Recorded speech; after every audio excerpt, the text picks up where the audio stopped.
하나님 말씀 룻기 2장 8절부터 13절 말씀입니다. 보아스가 룻에게 이르되 내 딸아 들으라. 이삭을 주우러 다른 밭으로 가지 말며 여기서 떠나지 말고 나의 소녀들과 함께 있으라. 그들이 베는 밭을 보고 그들을 따르라. 내가 그 소년들에게 명령하여 너를 건드리지 말라 하였으나 목이 마르거든 그릇에 가서 소년들이 길어온 것을 마실지니라 하느니라. 룻이 엎드려 얼굴을 땅에 대고 절하며 그에게 이르되 나는 이방 여인이거늘 당신이 어찌하여 내게 은혜를 베푸시며 나를 돌보시나이까 하니 보아스가 그에게 대답하여 이르되 내 남편이 죽은 후 내가 시어머니에게 하는 모든 것과 내 부모와 부부를 떠나기 전에 알지 못하였던 일을 내게 분명히 알려졌느니라. 여호와께서 내가 행한 일에 보답하시기를 원하며 이스라엘의 하나님 여호와께서 그의 날개 아래 보호를 받으러 온 내게 온전한 상 주시기를 원하노라 하는지라. 룻이 이르되 내 주여 내가 당신께 은혜 입기를 원하나이다. 나는 당신의 하녀 중에 하나와도 같지 못하오나 당신이 이 하녀를 위로하시고 마음을 기쁘게 하는 말씀을 하셨느니라 하니라. 아멘. 지난주에 이어서 오늘도 하늘만큼 땅만큼 큰 하나님의 사랑에 대해서 우리가 살펴보려고 해요. 하나님의 사랑이 크고 놀랍다 이렇게 말을 하는데 구체적으로 어떻게 얼마나 큰지 또 하나님의 사랑이 미치는 효력이 어디까지인지 그리고 누구에게까지 미치는지를 살펴보는 것이 이 시간 우리가 말씀을 살펴보는 목적입니다. 여러분 예로부터 우리나라는 한민족 또 단일민족이라는 말을 많이 썼었어요. 말 그대로 외국인들과의 결혼이 전혀 없었다라고 하는 것은 아니지만 그대로 겉으로 보았을 때는 우리 국민들이 모습이 크게 이질감을 느끼지는 않았던 것 같아요. 그런데 요즘 우리나라도 좀 많이 달라졌죠. 다문화 사회를 눈앞에 두고 있다 이렇게 얘기해요. 통상적으로 어떤 한 나라의 전체 인구의 5%가 넘어가면 그 사회는 다문화 사회다 이렇게 얘기를 하는데 우리가 살고 있는 대한민국의 공식적인 외국인 숫자가 2023년 12월 기준으로 그러니까 작년 12월이죠. 작년 12월 기준으로 약 249만 명이 넘어요. 거의 250만 명에 육박하거든요. 이 숫자는 우리나라 전체 인구의 4.89%에 해당되니까 이제는 조금만 더 많아지면 한민족, 단일민족이라는 말보다는 대한민국도 다문화 사회가 되었다라는 말이 더 잘 어울리게 되는 것 같아요.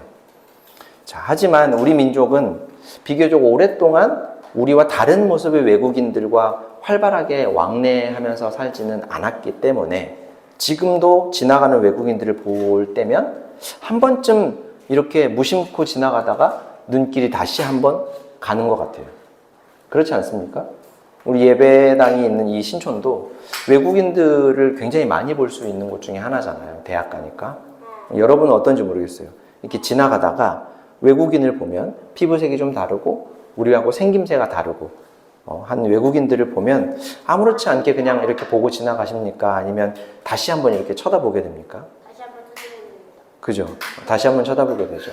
우리나라에서 함께 살아가는 사람들 중에 20명 중에 1명 정도 20명에 1명꼴로 우리와 피부색과 머리색이 다르고 얼굴 생김이 완전히 다른 외국인, 그런 외국인을 보는 일이 정말 우리 안에 이제 흔한 일이 되었는데도 불구하고 아직 우리는 지나가는 외국인을 보면서 뭔가 모를 이질감을 느낀다라는 거예요. 그 문제는 이런 이질감이 우리 생각 속에 자리하고 있으면 분명히 정도의 차이는 있겠지만 편견을 갖게 되고 이는 차별로 이어진다라는 거예요. 편견과 차별이라면 좀 어려울지 모르겠는데 우리와 다른 사람들은 뭔가 잘못되고 또 뭔가 틀리다라는 생각을 하면서 우리 국민들은 자연스럽게 누리고 있는 권리들을 그들이 누리는 것을 좀 못마땅히 여기거나 또 제한하려고 하는 생각과 행동들이 아마 우리 안에 가장 쉽게 발견되는 편견과 차별인 것 같아요. 오늘 우리가 살펴보는 성경은 이 룻기라는 책입니다. 룻기라는 책의 이름은 룻이라는 여성의 이야기라고 보면 쉬울 것 같아요. 몇 번 여러분과 얘기했었지만 지금으로부터 수천 년 전에 쓰였던 이 성경 시대에는 여성은 극심한 차별의 대상이었어요. 심지어 예수님 시대에도 여성은 어린이와 노인들과 함께 인구수에도 포함하지 않았으니까요. 그리고 인구수에 포함하지 않았다라고 하는 것은 그 시대, 그 사회에서 여성에게 남성과 같은 권리를 부여하지 않았다라는 뜻이기도 합니다. 남성과 평등하게 국민의 권리를 누리지 못했다라는 거죠. 가장 심각한 것이 경제활동, 즉 스스로 여성은 돈을 벌어서 생활을 할 수가 없었어요. 돈을 벌 수 있는 남편, 심지어 남성인 아들에게 의존해서 살아야만 했던 것이 그 당시, 그 시대의 여성들의 고달픈 처지였죠. 자, 그런 시대에 룻이라는 이름의 여성의 이야기가 성경의 이름이 된다라는 것은 굉장히 큰 충격이 아닐 수 없어요. 그런데 그보다 더 큰 충격은 이 룻이라는 여인이 외국인이었다라는 사실이에요. 성경을 쓴 사람들은 대부분 이스라엘 사람들이잖아요. 구약 성경이요. 근데 그 이스라엘 사람들이 아닌 외국인 룻의 이야기가 성경에 기록되어 있는 것입니다. 이 룻기는 책의 이름이 룻기라는 것을 감안할 때 내용을 보면 굉장히 이상한 책이에요. 무슨 얘기냐면 룻기가 넉 장으로 되어 있고 총 구절수로는 85구절로 이루어져 있는데 처음부터 시작해서 전체의 흐름이 룻의 이야기라기보다는 그녀의 시어머니인 나오미가 마치 주인공처럼 이야기가 처음부터 마지막까지 진행이 돼요. 책의 이름이 룻이라지만 이스라엘 출신의 나오미가 아닌 외국인 그리고 타종교를 가지고 있었던 룻을 전면에 내세워서 주인공으로 이야기를 끌어가기는 뭔가 허락되지 않는 편견과 차별이 있어서 나오미 이야기를 하고 있는 걸까? 그 의문을 한번 우리가 말씀을 살펴보면서 풀어가 보았으면 좋겠어요. 자, 룻기는 사사들이 치리하던 때라는 말로 시대적인 배경을 가르치면서 책이 시작해요. 사사시대를 말하는데 그 시대는 하나님의 백성, 이스라엘의 신앙이 가장 암울했던 시대였습니다. 그때 사람들은 마치 왕이 없는 것처럼 살았다. 그렇게 사사기에 보면 나와 있어요. 실제로 이스라엘 백성들은 영원한 왕, 절대로 바뀌지 않는 하나님 왕을 섬기고 있었잖아요. 그들이 창조되기 전부터 영원전부터 그랬지만 애굽, 이집트에서 노예로 살던 이스라엘을 하나님이 자유롭게 하신 날부터 그때부터 하나님은 이스라엘을 직접 다스리시는, 직접 통치하시는 왕이셨죠. 물 한 방울 그리고 풀 한 포기를 찾을 수 없는 황량한 사막에서 아저씨들만 60만 명, 그러니까 어린이들, 노인들, 여성들까지 다 합하면 적어도 200만 명 이상이 되는 이스라엘 백성들을 그 황량한 사막에서 먹이시고 입히셨던 하나님 왕. 몇 번이고 하나님을 실망시켰지만 끝까지 참고 약속대로 이스라엘을 가나안이라는 땅에 들어가게 하신 좋으신 왕, 인자하신 왕이 바로 하나님 왕이셨죠. 그런데 이스라엘이 그런 하나님을 왕으로 여기지 않고 마치 하나님이 없기라도 한 것처럼 자기들 마음대로 살았던 시대가 암울한 사사시대였어요. 그 시대에 이스라엘의 베들레헴이라고 하는 곳에 기근이 찾아왔답니다. 가뭄이죠. 식량이 모자라서 사람들이 굶주리는 사태가 발생하게 된 거예요. 이 기근을 피해서 다른 지역으로 이사를 간 가정이 하나 있었는데 나오미라는 여인의 가정입니다. 남편의 이름은 엘리멜렉이에요. 이 엘리멜렉이라는 말은 하나님은 나의 왕이시다라는 뜻의 이름이에요. 하나님을 왕으로 여기지 않던 시대와는 전혀 다르게 하나님을 믿고 따르는 사람이라서 엘리멜렉, 하나님은 나의 왕이시다 라고 이름을 지었을까 하는 기대감을 갖게 하지만 사실은 전혀 그렇지 않았어요. 이름만 엘리멜렉, 하나님은 나의 왕이시다 라고 했지 전혀 그렇지 않았어요. 엘리멜렉과 나오미 부부, 그리고 그 사이에서 태어난 말론과 기럧이라는 두 아들까지 네 식구는 기근을 피해서 베들레헴에서 모압이라는 지역으로 이사를 갑니다. 기근을 피해 이사를 한 그들이 기대한 대로 모압에서 잘 살았으면, 잘 먹고 잘 살았으면 참 좋았을 텐데 가족의 비극이 그때부터 시작이 돼요. 이사한 지 얼마 안 돼서 나오미의 남편 엘리멜렉이 죽게 됩니다.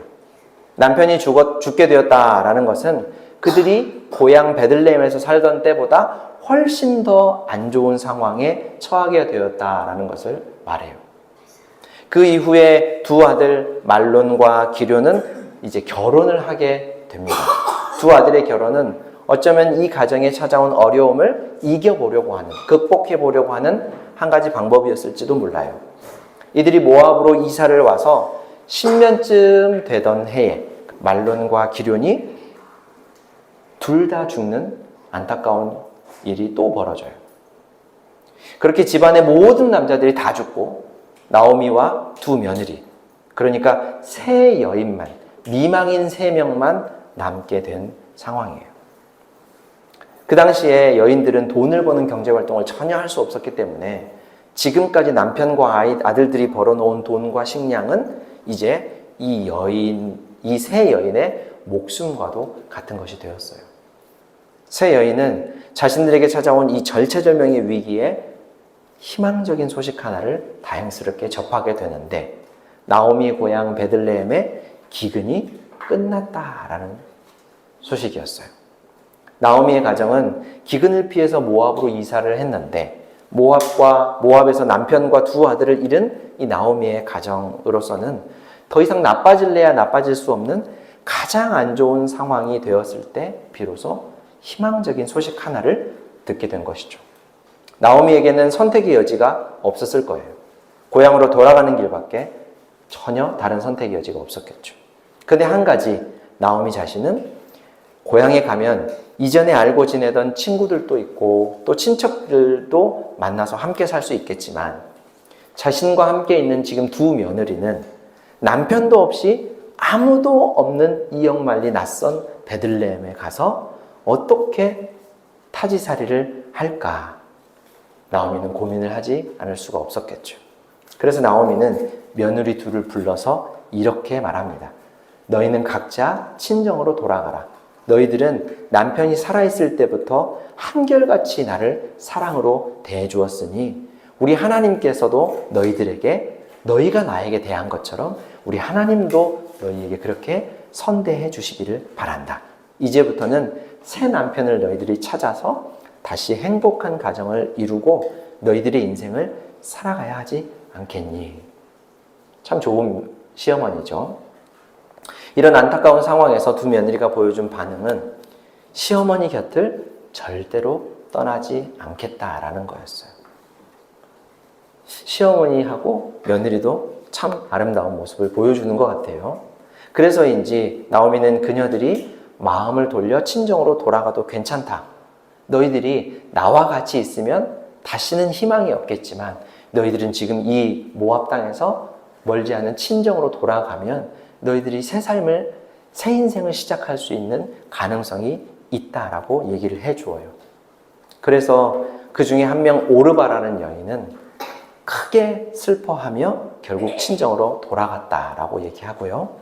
그럼에도 떠나지 않고 나오미 곁에 남은 다른 며느리 하나가 있었는데 그녀가 바로 룻이었습니다. 그녀는 어머니에게 이렇게 말해요. 우리 같이 한번 읽어볼게요. 룻기 1장 16절 17절입니다. 시작. 그러자 룻이 대답하였다. 나더러 어머님 곁을 떠나가거라. 어머님을 뒤따르지 말고 돌아가라는 강요하지 마십시오. 어머님이 가시는 곳에 나도 가고 어머님이 머무르시는 곳에 나도 머무르겠습니다. 어머니의 결례가 내 결례이고 어머니의 하나님이 내 하나님입니다. 어머님이 숨을 거두시는 곳에서 나도 죽고 그곳에 나도 묻히겠습니다. 죽음이 어머님과 나를 떼어놓기 전에 내가 어머님을 떠난다면 주님께서 나에게 벌을 내리시고 또 더 내리신다 하여도 달게 받겠습니다. 친정으로 돌아가서 새로운 삶을 살아도 좋다라고 사랑으로 권한 시어머니의 말에 따르지 않고 끝끝내 내가 어머니와 함께 하겠다라고 하는 룻의 이 결심은 그저 효도하고자 하는 마음만은 아니었어요.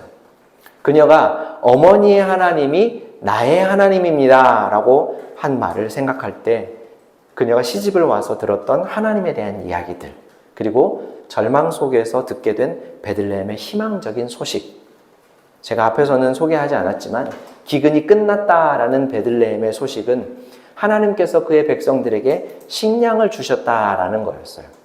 그리고 그 말에 근거하면 베들레헴에 찾아온 기근은 하나님께서 그의 백성들에게 식량을 주시지 않았다라는 말이 되기도 하는 것이고요. 그들이 하나님을 왕으로 인정하지 않았기 때문에 그러한 일들을 하시지 않았을까? 어렵지 않게 짐작해 볼 수 있는 것이죠. 룻은 비록 이스라엘 출신도 아니었고 이전에 하나님을 섬기며 사는 집안의 사람도 아니었지만 나오미의 가정에 시집을 와서 하나님을 알게 되었고 성령 하나님은 그녀의 마음에 믿음을 주셨던 것입니다. 그래서 그녀는 친정으로 돌아가 새로운 삶을 살아가는 훨씬 더 안정적인 선택을 과감하게 포기하고 시어머니와 하나님을 선택하게 된 것이죠. 나오미도 룻의 굳은 결심에 더 이상 말리지 않고 그녀와 함께 둘이서 베들레헴으로 돌아갑니다. 그런데 현실은 냉혹했어요. 베들레헴에 돌아온 그녀들은 먹고 살 길이 막막했고 때마침 보리 추수 시기였기 때문에 추수하는 날에 밭에서 떨어진 이삭을 주어 그것으로 식량하는 것이 그녀들이 할 수 있는 최선의 방법이었어요. 그래서 룻은 보리를 추수하는 밭에 나가게 됩니다. 근데 우연하게 그녀가 나가게 된 밭은 나오미의 죽은 남편 엘리멜렉 있죠? 이 나오미의 죽은 남편 엘리멜렉의 친척인 보아스라는 사람의 밭이었어요. 하나님은 이스라엘에게 가나안이라는 땅을 주셨죠. 그래서 유대인들은 땅은 하나님께서 자신들에게 주신 선물이다 라고 생각을 했고 성경은 지파라는 표현을 쓰는데 우리식으로 말하면 가문, 집안이라고 하면 좋을 것 같아요. 그 가문, 집안의 땅을 하나님께서 선물로 주셨으므로 땅은 하나님께서 우리 집안에 주신 소유물이다 라고 생각을 했고 같은 가문에, 같은 집안에 가장 가까운 친척은 안타까운 상황을 맞은 친척이 있으면 그들의 재산을 다시 회복시켜줄 의무도 가지고 있었던 것이 유대 사회였었어요. 그런데 엘리멜렉이 죽은 후에 남겨진 상속자 나오미의 소유를 다시 되살려줄 사람이 바로 보아스라는 사람이었는데 룻이 우연히도 그의 밭에 보리 이삭을 주우러 갔던 것이죠. 하고 많은 사람들 중에 하필 보아스의 밭에 우연히 가게 되었다라는 것은 사실 우연을 가장한 필연이죠. 기근을 피해서 모압으로 이사를 갔지만 남편을 잃고 큰 어려움에 처한 나오미와 룻이 하나님께서 자기 백성에게 식량을 주셨다라는 하나님의 소식을 듣고 이끌려 다시 베들레헴으로 돌아온 것처럼 나오미와 룻을 보아스의 밭으로 이끄시는 하나님의 인도하심을 우리가 여기서 볼 수 있게 되는 거예요. 룻은 그렇게 보아스의 밭에 가서 보리 이삭을 줍게 되었습니다. 그런데 여기서 생각해 볼 것이 있어요. 낯선 여인이 우리 밭에 와서 생김새도 다르고 어쩌면 피부색도 달랐을지 몰라요. 근데 낯선 여인이 우리 밭에 와서 이삭을 줍고 있으면 그곳에서 일하는 사람들의 눈에 어떻게 보일까요? 한눈에 봐도 눈에 띄겠죠. 유대인들도 우리나라처럼 외국인에 대한 경계, 이질감들을 많이 갖고 있었거든요. 더욱 모압 사람은 종교가 다르고 정치적으로도 사이가 매우 안 좋았었기 때문에 대대로 감정도 사실 안 좋았어요. 마치 우리나라와 일본처럼 모압과 이스라엘 사람들은 사이가 좋지 않았어요. 자, 그렇다면 밭에서 보리 이삭을 줍고 있는 룻을 본 베들레헴 사람들의 반응은 어땠을까? 결코 호의적이진 않았겠죠. 그러면 그 밭의 주인인 보아스는 어땠을까? 다행히 보아스는 룻을 좋게 보았던 모양이에요. 그녀가 모압 출신의 여인이지만 자신의 친족 엘리멜렉의 부인 나오미를 극진하게 대했다라는 것을 듣게 되고 마음이 활짝 열렸습니다. 그래서 보아스는 룻을 불러서 이렇게 말해요. 오늘 우리가 읽은 본문이죠. 8절, 9절 제가 세번역으로 한번 읽어드릴게요. 보아스가 룻에게 말하였다. 여보시오, 세댁, 내가 하는 말을 잘 들으시오. 이삭을 주우려고 다른 밭으로 가지 마시오. 여기를 떠나지 말고 우리 밭에서 일하는 여자들을 바싹 따라다니도록 하시오. 우리 일꾼들이 곡식을 거두는 밭에서 눈길을 돌리지 말고 여자들의 뒤를 따라다니면서 이삭을 줍도록 하시오. 젊은 남자 일꾼들에게는 덱을 건드리지 않도록 단단히 일러두겠소. 목이 마르거든 주저하지 말고 물단지에 가서 젊은 남자 일꾼들이 기르다가 둔 물을 마시도록 하시오. 사람들 자기 일꾼들에게 룻을 괴롭히지 말라고 철저히 당부해 둘 테니 내 밭에서 우리가 지금 추수하는 이 밭에서 이삭을 줍는 것을 주저하지 마십시오. 호의를 베푼 것이죠. 곡식 떨어진 것들. 그간 다른 사람들이 보여준 경계심에 가득 찬 이 눈초리와 호의적이지 않은 태도와는 달리 자신을 따뜻하게 대하는 보아스의 태도에 룻은 어리둥절했습니다. 그래서 보잘것없는 자신을 왜 이렇게 잘 대해주는지 묻자 그가 다시 이렇게 말을 해요. 11절, 12절 우리 같이 한번 읽어봅시다. 시작. 보아스가 룻에게 대답하였다. 남편을 잃은 뒤에 댁이 시어머니에게 어떻게 하였는지를 자세히 들어서 다 알고 있소. 댁은 친정 아버지와 어머니를 떠나고 태어난 땅을 떠나서 엊그제까지만 해도 알지 못하던 다른 백성에게로 오지 않았소. 댁이 한 일은 주님께서 갚아주실 것이요. 이제 댁이 주 이스라엘의 하나님의 날개 밑으로 보호를 받으러 왔으니 그분께서 댁에게 넉넉히 갚아주실 것이요. 하나님의 날개 밑으로 보호를 받으러 온 당신에게 하나님께서 넉넉하게 갚아주실 것입니다. 보아스의 이 말을 통해서 우리는 하나님의 사랑을 알 수가 있어요. 하나님은 하나님의 보호를 받고 싶어서 하나님을 의지해서 하나님께 찾아온 사람이라면 누구나 편견 없이 따뜻하게 받아주시고 그 기대를 넉넉히 채워주시는 분이라는 사실이죠.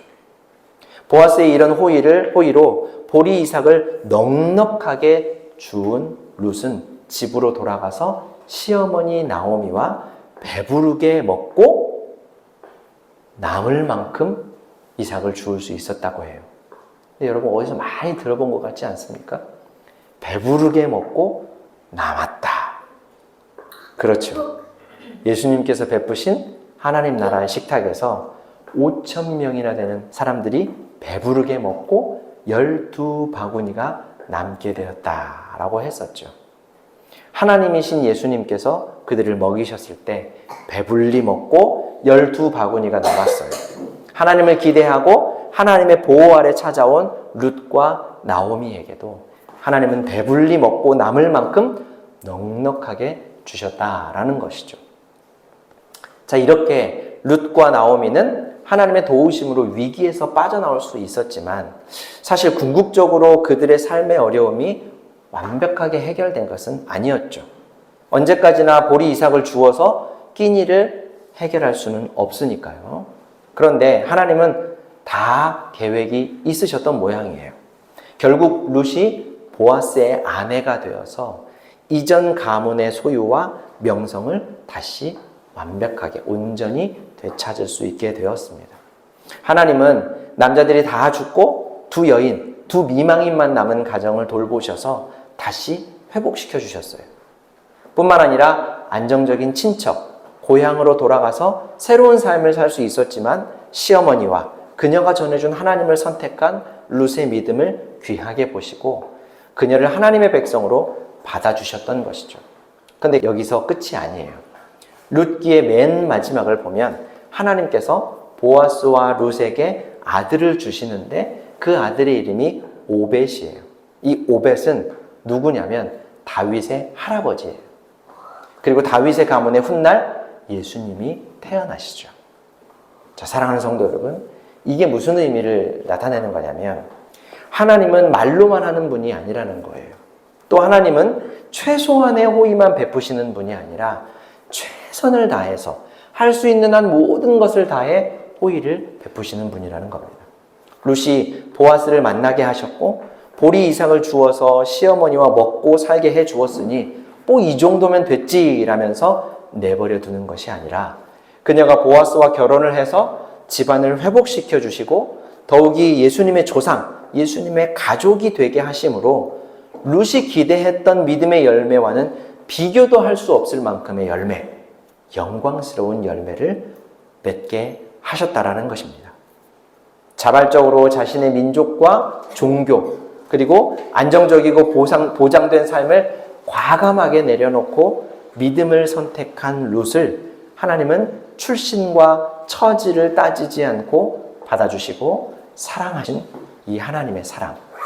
그 하나님의 사랑은 정말 우리가 지금 살펴보는 것처럼 하늘만큼 땅만큼 크다고 말하지 않을 수 없는 것이죠. 하나님의 사랑이 이렇게 크다면 우리도 충분히 기대할 수 있을 것 같아요. 하나님은 우리도 사랑하시기 때문이죠. 자, 사랑하는 여러분, 이제 새로운 한 주도 룻에게 하나님께서 베푸신 하늘만큼 땅만큼 큰 하나님의 사랑을 우리에게도 베풀어 주실 것을 기대하고 그 사랑 안에서 한 주간을 사시기를 주님의 이름으로 축원합니다. 사랑과 은혜가 풍성하신 하나님 우리 아버지, 하늘만큼 땅만큼 큰 사랑으로 우리를 사랑하시고 우리를 구원해 주신 은혜에 감사합니다. 오늘도 하나님의 크고도 놀라운 사랑을 배웠습니다. 룻을 사랑으로 돌보시고 가족으로 받아주신 우리 하나님의 크신 사랑을 영원토록 받아 누리는 우리가 되게 하여 주시고 더 나아가 우리도 하나님 안에서 편견과 차별 없이 우리 이웃들을 사랑하며 살게 하여 주옵소서. 예수님의 이름으로 기도합니다. 아멘.